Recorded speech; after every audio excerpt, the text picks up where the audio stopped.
सांगते की टीम बीचा आपल्या विरोधात बोलण्याचा दम नाहीये. चला तर बघूयात नेमकं हे काय बोलतायत. तर इकडे अरबाज म्हणतोय की पहिल्या आठवड्यामध्ये तुम्ही एक ड्युटी घेतली, नेक्स्ट आठवड्यामध्ये तुम्ही चेंज केली, थर्ड आठवड्यामध्ये तुम्हाला ते पण नाही करायचं, मग तुमचं आहे काय?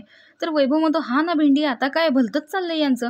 अरबाज म्हणतो, जसं आपण किचन पकडले, हे हिचं काम आहे, ते तिचं काम आहे, पण तुम्हाला डिसिजन चेंज करावं लागतंय, मग तुमचं आहेच काय? तर निकी म्हणते, नाही पण चेंज करू शकतोच की ड्युटी. तर अरबाज म्हणतो, हे बघ, मी स्वतः मागून घेतली ड्युटी की मला बेडरूम करायचा आहे, तर मी करणारच आणि मी ती करतोय. तर वैभव समजावतो की हे बघ, आता याने वॉशरूममधून हात काढून घेतला म्हणजे अभिजितनं, की मग बेडरूम नाही करायचं असं म्हणायला त्याला पर्यायच नाही उरत, कारण त्याने स्वतः मागून घेतलेली ड्युटी आहे. त्यावर निक्की म्हणते की आपल्याला नाही पाहिजे चॉपिंग सकाळ दुपार संध्याकाळ, कारण अरबाज म्हणतो, बघ ती सकाळी विचारत होती तुम्ही चॉपिंग करणार का, तर ती म्हणते मला नको आहे चॉपिंग सकाळ दुपार संध्याकाळ. त्यावरती अरबाज सांगतो की आपण किचनची ड्युटी सोडायचीच नाही.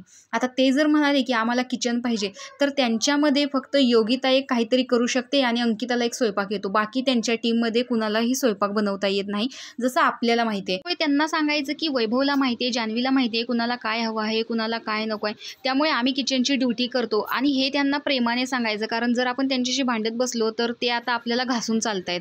आणि ती म्हणते की नाही, जर असं त्यांनी केलं तर आपण सरळ सांगायचं, मग करा किचनची ड्युटी तुम्हीच. तर निकी म्हणते, तसं पण नाही बोलणार ते, कारण आपल्या विरोधात बोलायचा त्यांचा दमच नाहीये. तर अशा प्रकारे इकडे टीम बीच्या विरोधात कटकारस्थान करताना किचनची ड्युटी आम्हीच करणार असं हे इथं बोलताना दिसतात. म्हणजे यांना किचन सोडून कोणतीच ड्युटी करायची नाहीये असं यांच्या बोलण्यातून सिद्ध होतं. तर तुम्हाला याच्याबद्दल काय वाटतं हे कमेंट बॉक्समध्ये नक्की सांगा. अशाच बिग बॉसच्या अपडेटसाठी आपल्या चॅनलला सबस्क्राईब करा. तोपर्यंत बाय बाय.